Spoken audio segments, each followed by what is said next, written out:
Bonjour tout le monde, aujourd'hui nouvelle vidéo donc où on va apprendre versionning CSS qui marche aussi très bien pour les fichiers JS.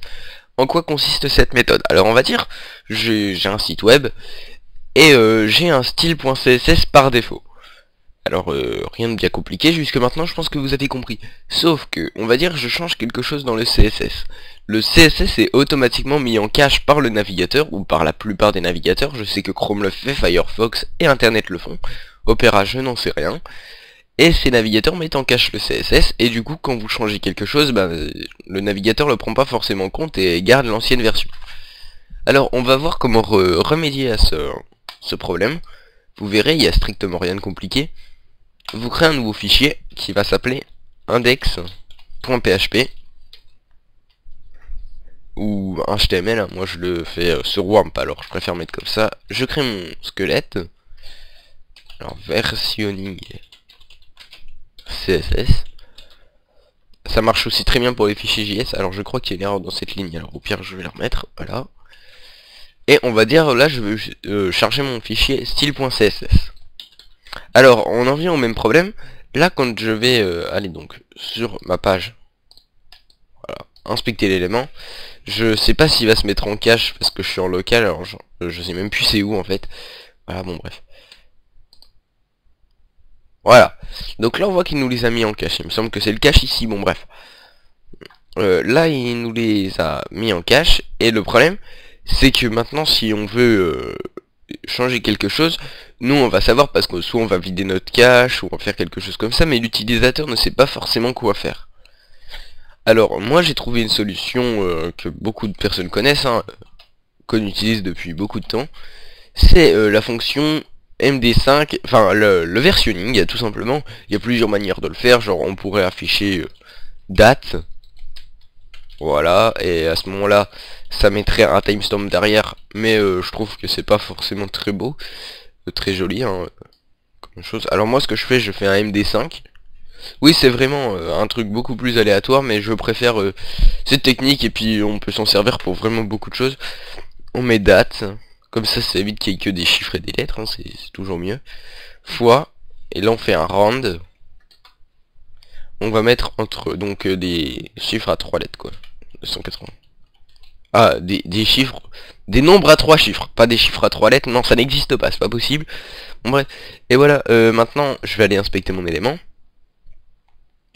Je vais créer quand même, pour vous montrer que ça marche, pour être sûr qu'il n'y a pas d'erreur dans le tutoriel pour moi aussi. Créer un fichier style.css. Je vais mettre à contenu bidon. Voilà, vraiment pour dire. Alors vous allez peut-être avoir une fenêtre qui va s'afficher devant vous à l'écran parce que je suis en train de traiter une autre vidéo. Oui, dans la première vidéo. Voilà, je vous l'avais dit, mais c'est pas grave. Alors, what the fuck?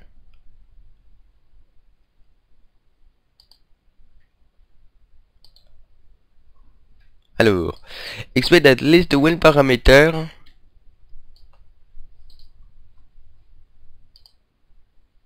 Ok, donc il y a une erreur avec la date. Bon bah après, hein, au pire, ce que vous faites, c'est tout simplement un rand. Voilà, donc on va pas s'embêter.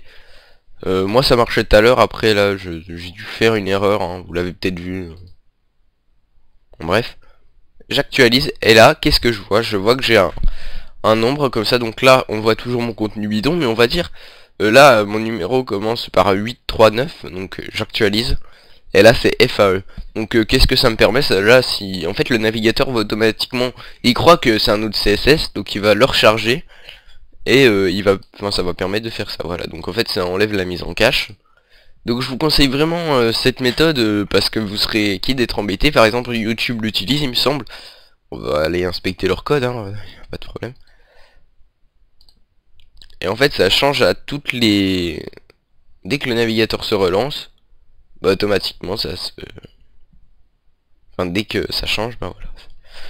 Donc là je cherche la style.css. Alors link non. Link non.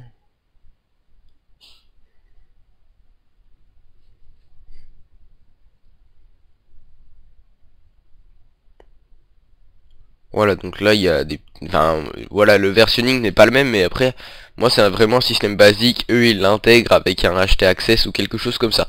Bon voilà, j'espère que le tutoriel vous a plu, vous avez vu mes abonnements au passage, il n'y a rien d'exceptionnel. Voilà.